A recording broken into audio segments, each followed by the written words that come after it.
akati songe lamba na ye mutema na ye beti bato ba yebisi occasion nzamba pesi oyo bomba ye kako koma roi les ba méchanté toko c'est ka ba méchanté hein tika na yebiso bato oyo kanisaka baza bien wana baza na ba pacte na bango ba signa mais monsieur j'ai d'ailleurs ça fait fatiguer les gens est-ce que tu dis mais la comme ta modèle là tika de loko ozo pesanga kanda mopakola mina nzambe ozo kende ko luka nini na nzamba muselekete azo michaye moko lokola muselekete.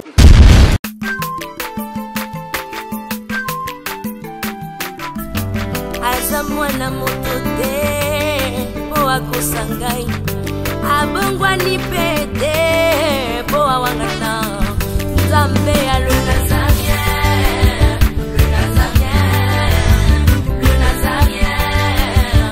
David Nzamba ayebana kitoko koma mokondima atako babakolaki mafuta na mosakolima lelo ya yo bolingo ebateli le Nazarien Pamboli oye mona na katempeni mama kantelobi kola pie mapapu masopi mafuta toko kisi ena elongo na nzambe oyo babenga na makomi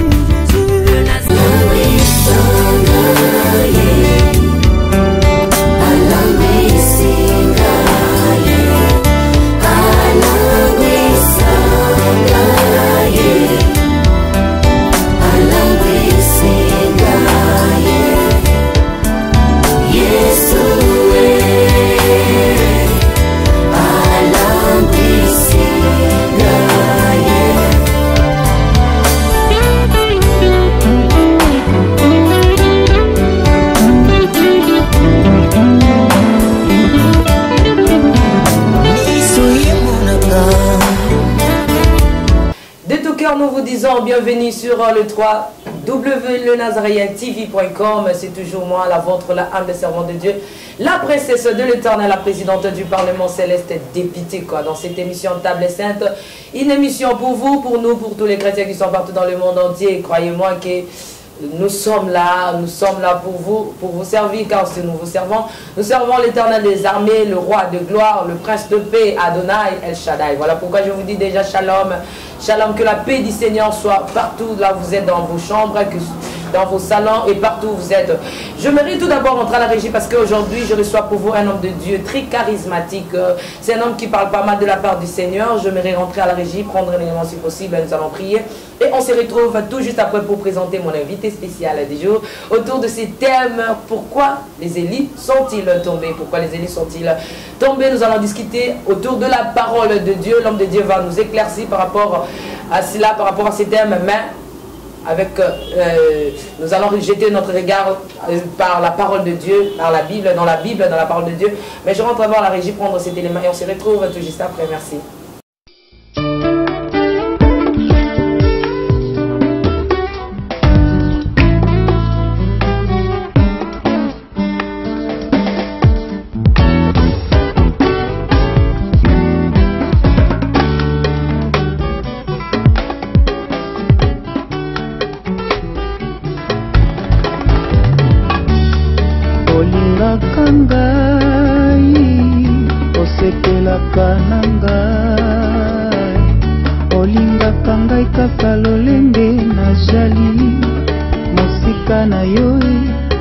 Kokate koloe nako bongate koloe nako jalate koloe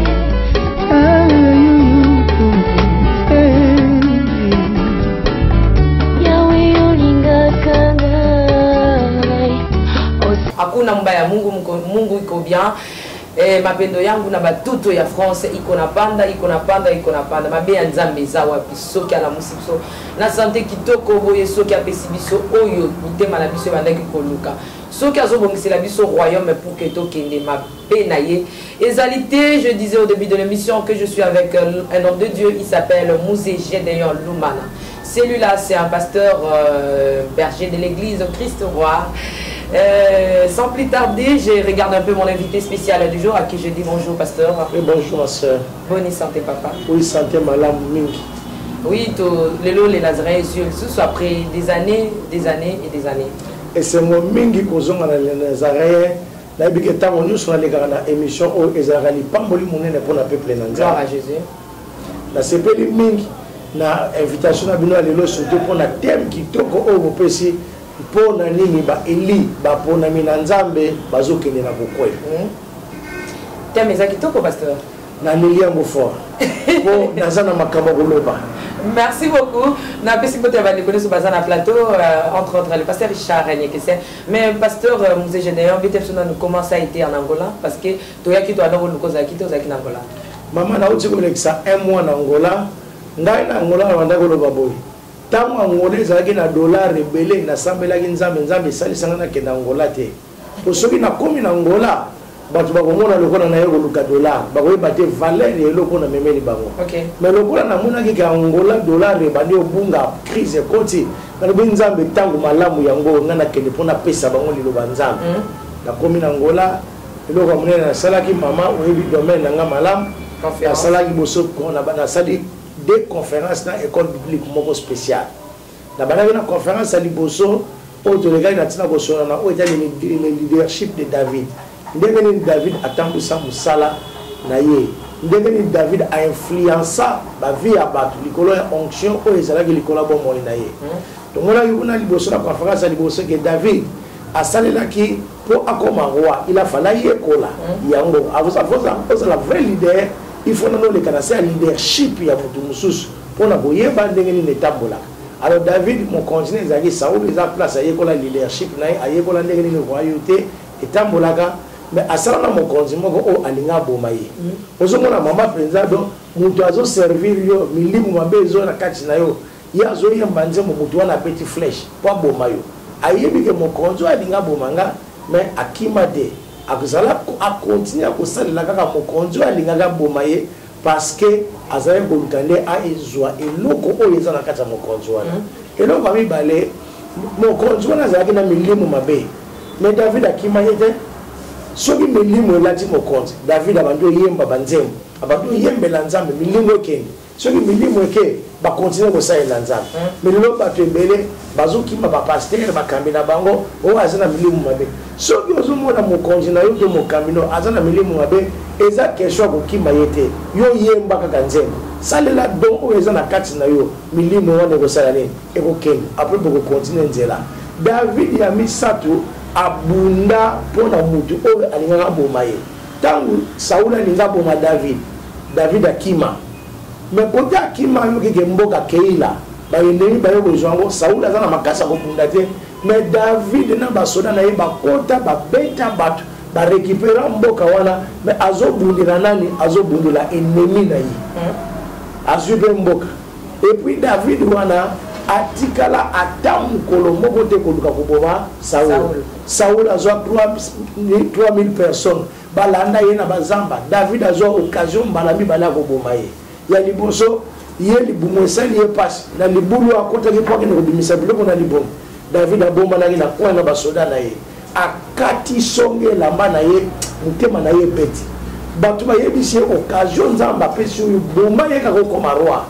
alobike ndenge nini na ko simba mopakola mina nzambe tala ko mudazo luka boma ye bazo konse ko benga ye mopakola mi na nzambe asimbi lamba na ye mutembe beti melelo bato ebele bazo nyokola ba papa na bango molimo bazo nyokola ba leader na bango bazo nyokola ba konse na bango me mutema na bango kutu ebeta kate akokata lamba akokata réputation ya pasteur akokata mbongo ya pasteur akoyiba na mabonza ya pasteur abebisi na makambo na réputation ya pasteur me mutema ebeta kate me David mutema ebeta tango abimi azobenga ye mopakolami na nzambe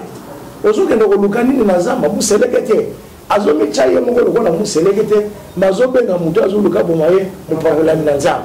nde papa alobike no mwana na yebike yo okorenye na yo kaka okozala na yo kaka wa mais omi atika lokola mutema ezala ye kaka mabe ake koluke mbala mosusu ake koluka ye alala pongi ya grave nzambe amema David place wana akuta ye alala mosali ya David azoyebise occasion nzambe apesi yango bete kaka flèche akufa David alobike ngai na kotya loboko na ngai likolo ya kopakolami na nzambe te soki nzambe akoboma ye nzambe ye moko akende koboma na guerre mais nga nayebi ke oyo asimbaka mopakolami na nzambe atikalaka jamais impuni azwa kaka likonga na ye ntango amati abengi papa Abner azobenga Abner chef d'armée Abner fils de Ner yo mutu baner no etelemaka pamba pamba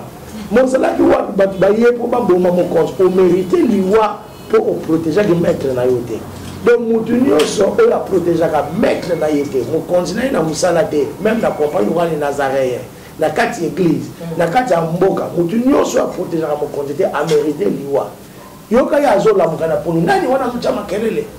Saoul a comprendre alobi mais po bobateli mopakolami na nzambe te Saoul abi mwana na nga David ezayo alobi papa eza azobenga kaka papa ti aye na 3000 personnes alanda ye po aboma ye alobi papa ezanga mwana na yo nalakisi yo lelo ke ngai nazalaka na likambo contre yo te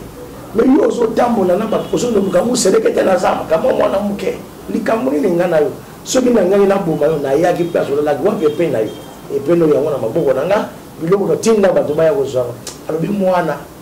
limbisa ngani naza mabe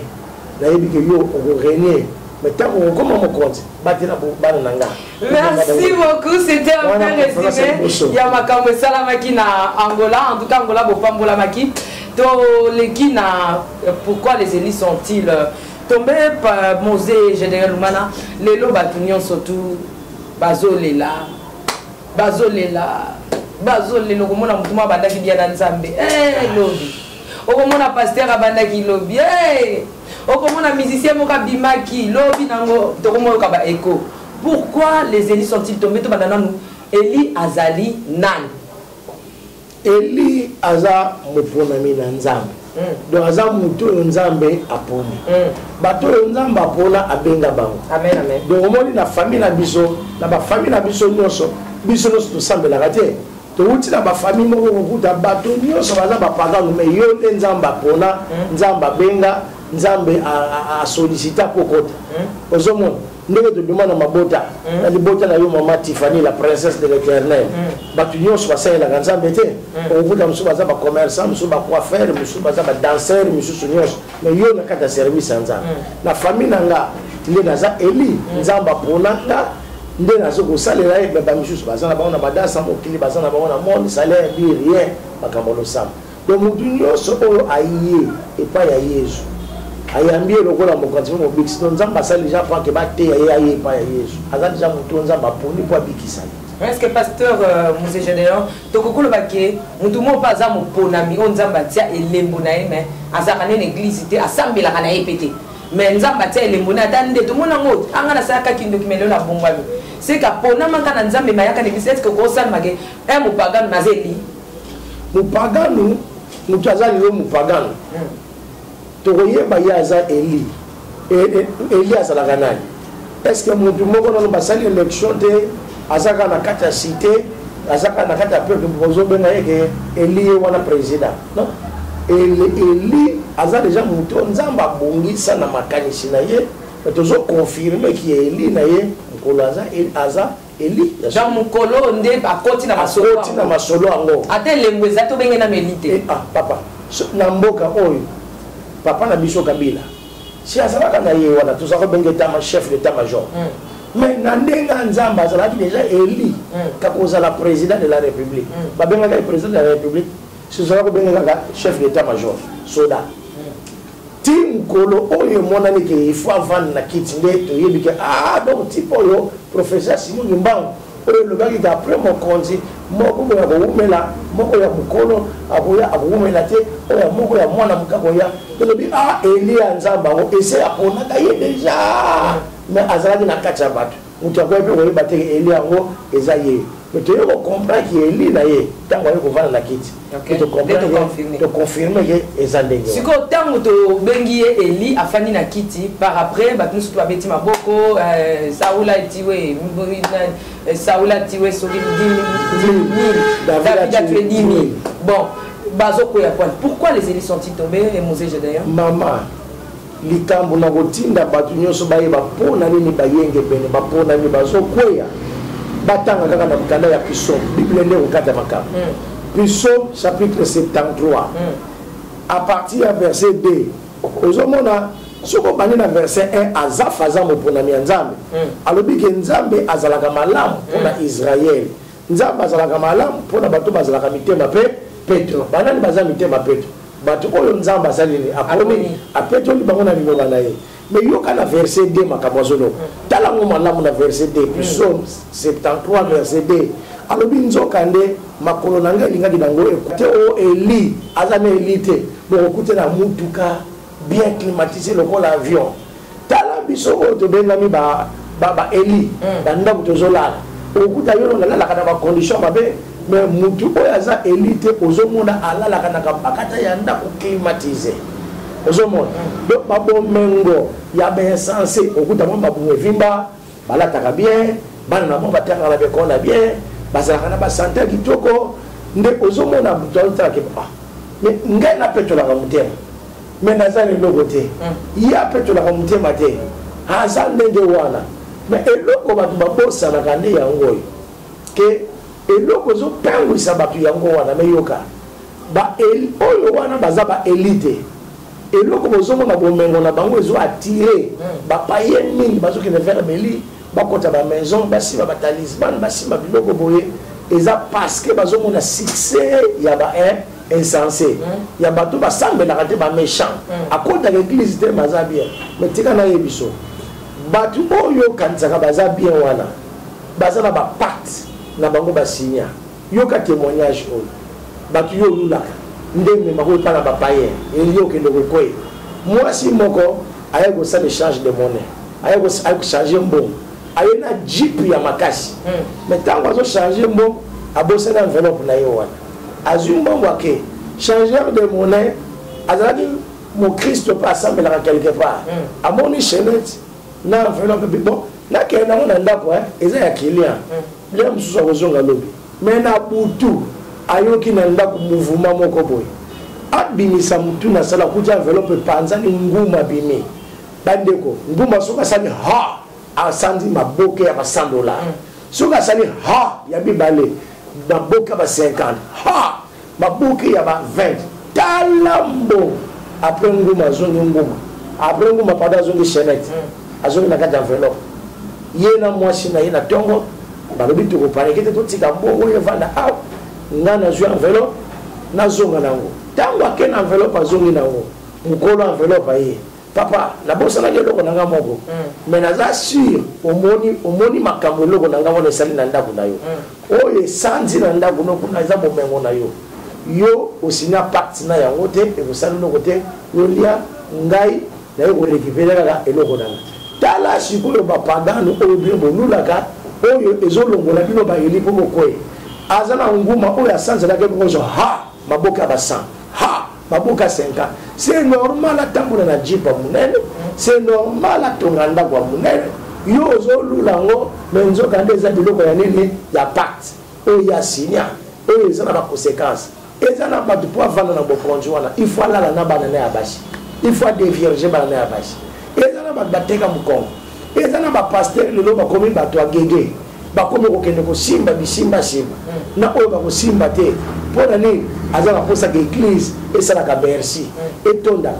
eza bien okomona motu moko bato batondaka bapesaka bambongo mais le mosu akunda mitu antaka le mosu akunda mitu ya bato ke chaque année de bato bakufaka na église okutaka mwasi moko azwaki zeme elongwe moto moko akenda liso asala accident comme bato baza ebele moye boyeba yango eza te or eza mosala ya nzambe soki eza mosala ya nzambe mpo na nini nga na kokende kosimbela nzambe kisi mais ye moko mokolo mosala il faut asala nini il faut amisimbela kisi voilà mais musée gédéon nalandi okoloba ete bayeli bazotombe parce que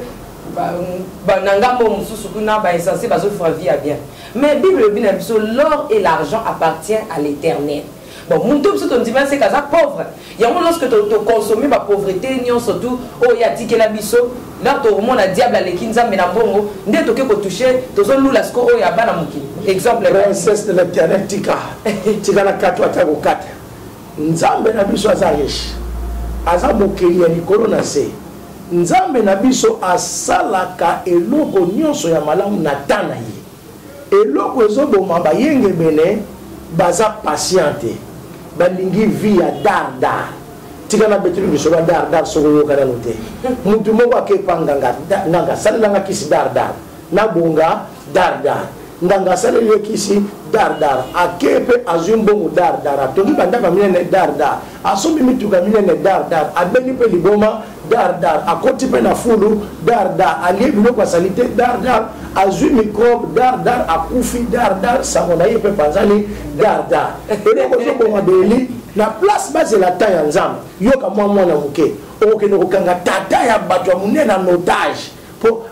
akoya munene dar na bongo kopeso okotambola na jipa munene dar okobomisa famille no dar okozwa pe sida dar okokonda pe dar okosala pe diare dar okokufa pe dar sango na yo pe kosila dar mais monsieur je d'ailleurs nzambe aliye moko alobila biso na makomi ke akoki ayebi kondima ya moko na biso akoki komeka motu te ti na suka ya kondima ndenge mama moko azotala biso azeli paster moko azotala biso azeli mondimi moko azotala biso azeli mais parce komi komituna 40 na sambeli kondima na ngai monsieur je d'ailleurs na kosote komi na suka ato lobi likambo dar na boy te na dimi dar mais façon oyo kondima o nzambe abiki akotala nga te na kondima na tina koya et comme déjà na suka mose Gédéon nzamba mazoyo maman zela wano tumbolinga oyebi mwasi moko banda kusala na église musala nzambe mais asala na église musala nzambe pendant 18 ans azalaka kaka na kunki akombola église kunki esilaka te apesaka mabonza kunki esilaka te na inane awumela na église alongwa na fonction de soki azalaki diacre to diaconesse 18 ans na kunki mayaka kaka église soki ezalaki bandima lelo akolobake nasali vraiment déjà 15 ans nasali 17 ans nazomona nzambe ngo azokoka lelo côté natika na mais 18 ans mukolo wana yezu aya alobeke tika na récompenser persévérance na fidélité ya mwasi oyo na so sakola ozala na Europe ozala na Afrique ozala na Amérique yo oyo zoka mongongo nanga oumbela na kati ya nzambe asalaka te mpona bagrimance na biso pesa na bato nzambe soko salite ane o regretter nga o regretter ala lelo o regretter te po ba ngelu bakumisa ke butu na moyi yo kutu na butu olala mais ibango kuna butu na moyi bakumisa ka ye na ina ye bisolo ko moko tala mwasi o 18 ans a garda poste de l'église mais na kungi ndeke moko pe Paul asalela nzambe alela nzambe bikisanga nzambe lobake ma grâce te suffit tikala ndenge wana mais tala mwasi a 18 ans yo ko tikala bongo te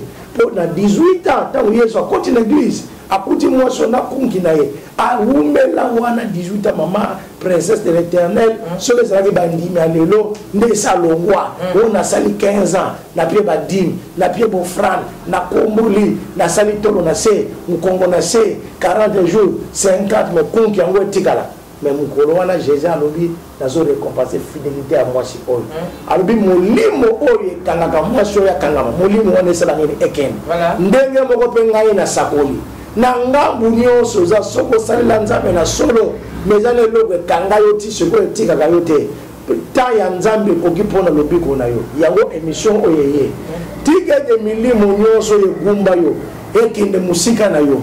makambo oyo egumbama esala nini etelema commerce na yo etelema entreprise etelema libala na yo etelema mombongo na yo etelema finance na yo etelema mwasi wana na mokolo moko fidélité ya musala na persévérance na efutama atelema mais ozo kamu c'est ce que makasi na oki ba souffler nga bande comme azota la biso sikoyo a souffler nga lobi ozo kamu sezani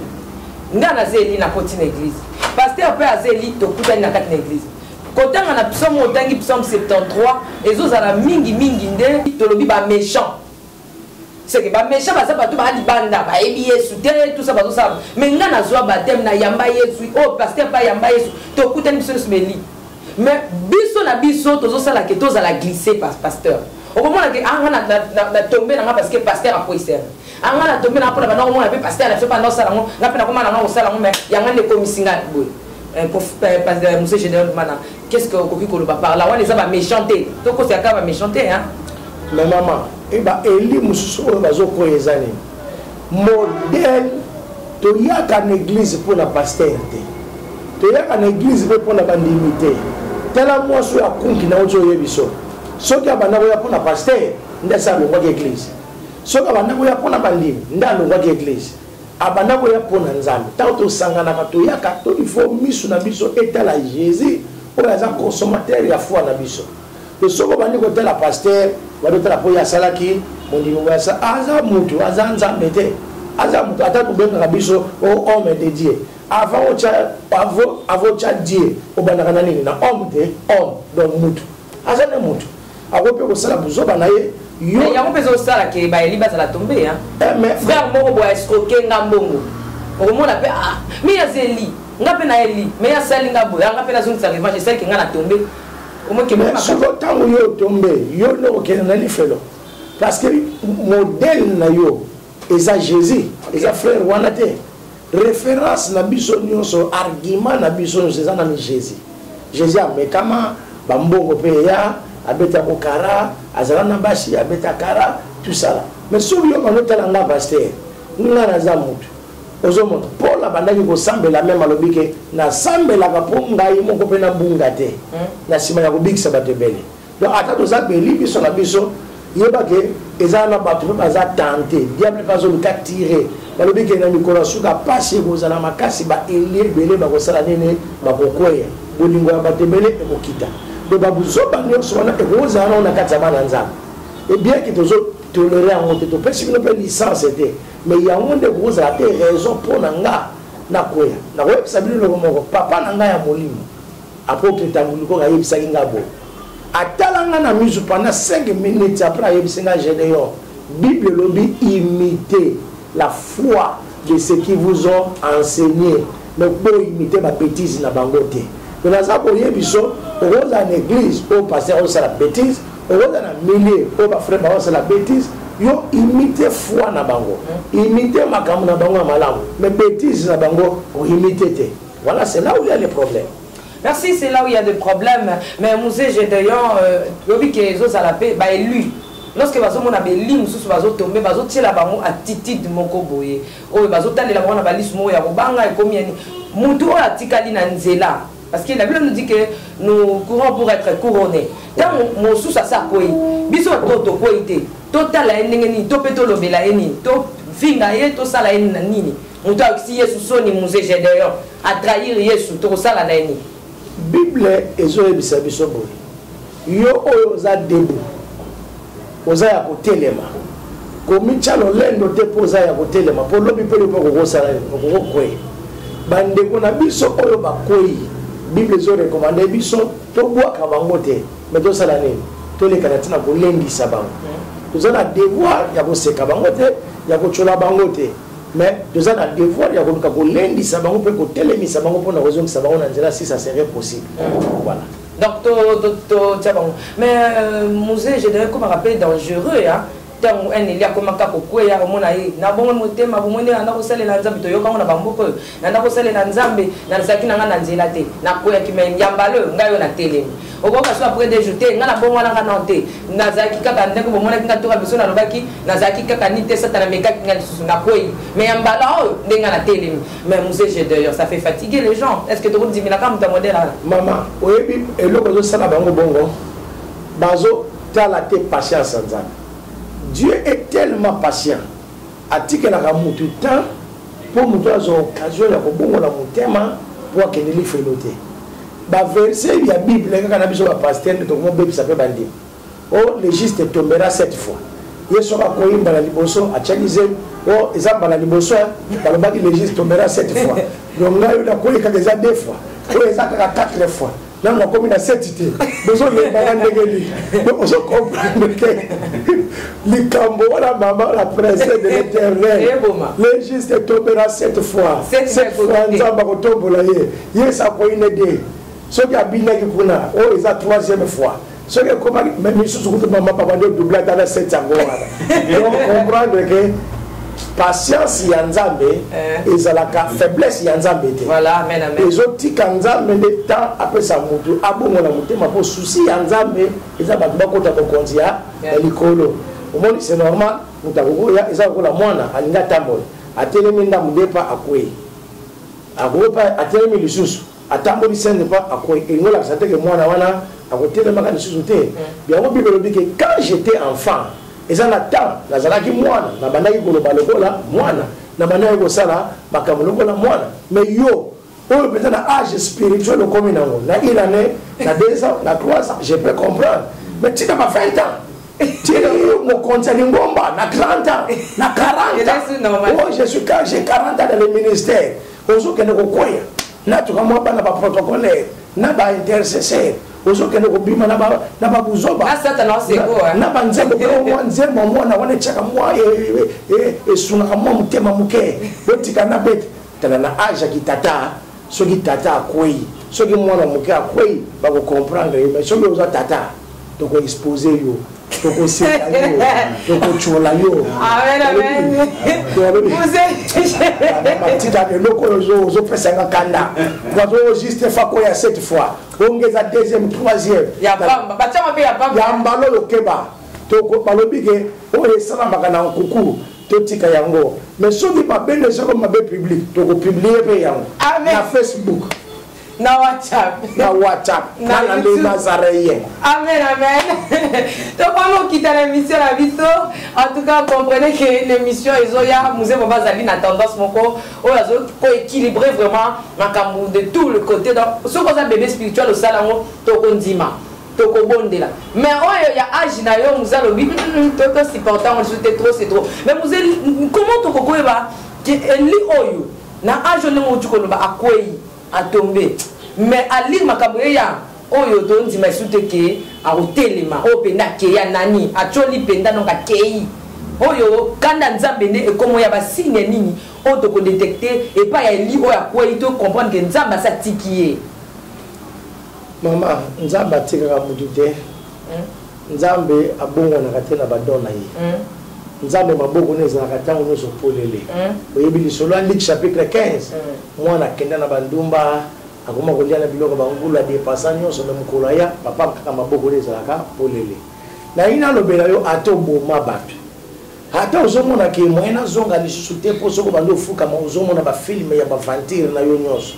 nzamba zaka na besoin na yo soko ye akoyamba yo tikanga na yebiso mama bato silse émission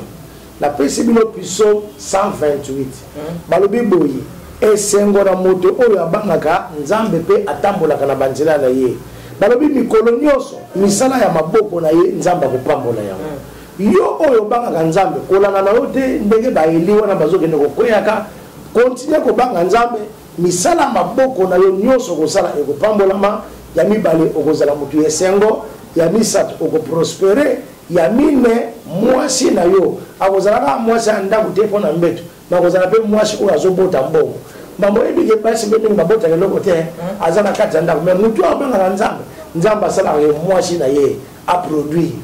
bana na ye mafuta ezala likolo ya motu na bango yango nasakoli likolo ya bomoi na yo yo oyo obangaka nzambe tika ete misala maboko nekende liboso tika ete omona bonheur ya nzambe tika ete omona esengo ya nzambe tika ete okende liboso tika ete mwasi na yo abota mbuma bana na yo bazala bana kopambolama bana na yo basala oyo osala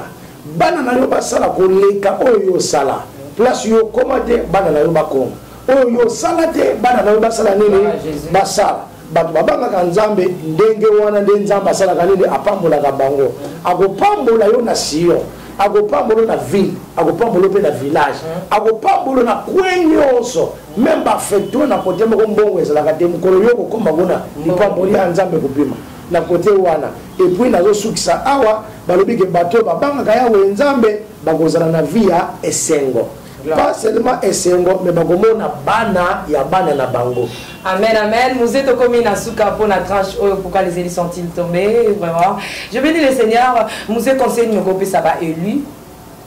Katina au bazar na parvi sous bazar aller ça na sous bazar lié très c'est tout ça bas niveau tout banana ba o bandimi nem ma bimbenga pesi ba conseil et puis ça bateau net vino ba pasteur vous mataka na lié très ça qu'est-ce que koko ebisa bango parce que bango ndependa bazo sala ke makambo ezala buluku et loko na kolenza ba eli to yake pa ya Yesu te pona lipa gloire à Jésus to yake pa Yesu pona Yesu bolanda makanisi ya Shadrach, Meshach, Abednego oyo balobaki na roi ata nzamba kozala incapable ya kobikisa nga na moto oyo na kotumama me na kotrahir nzambe ate na kofukamela côté to soko oyamba yesu po aprepare mpona bokonza likolo libala to libala te mwana to mwana te mbongo to mbongo te eloko moko ate emonani te tikala kaka na position ya liloba na nzambe oyo ezalaki na se ezala mdalie saint au très saint na niveau nyonso zala na langa ya shaka Abednego kati soki nzambe ata kokokani kopesa nga eloko te me dimwe na kotrahir nzambe na nga te mpona ndimele mpona biloko te. Numéro ya téléphone Musée na bateau et bakolinga bazwa sagesse mingi. Je profite pour dire que Musée Gédéon azali moko ya basel na nzambe azali moko ya pasteur oyo bakambi biso, donc c'est mon pasteur, c'est mon papa, c'est mon père, donc c'est un peu ça. Surtout oyo bozana pour ça, donc c'est un homme de Dieu oyo a message na mingi na ba conférence na ba mateya ya ko enseigner, surtout ba asolora mingi na ba sel na nzambe mutu nyonso surtout oyo azana pour ça alingi conférence olingi nini, donc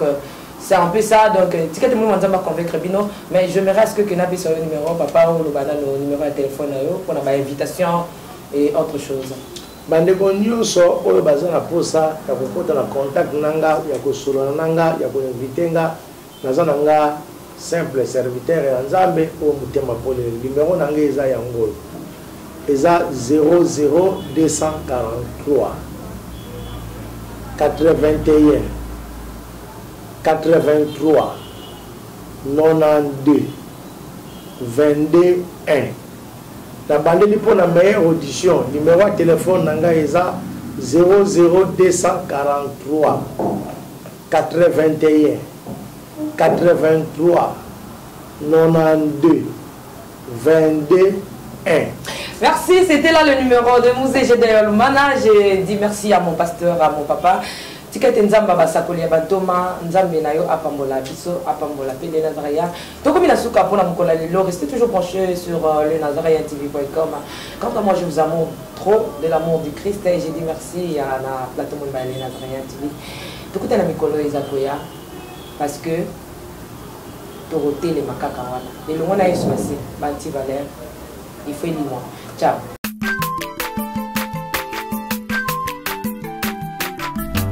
Aza mwana moto te po akosa ngai abongwani pete po awangana nzambe ya le Nazarien, le Nazarien, le Nazarien. David Nzamba ayebana kitoko koma mokondima atako babakolaki mafuta na mosakolima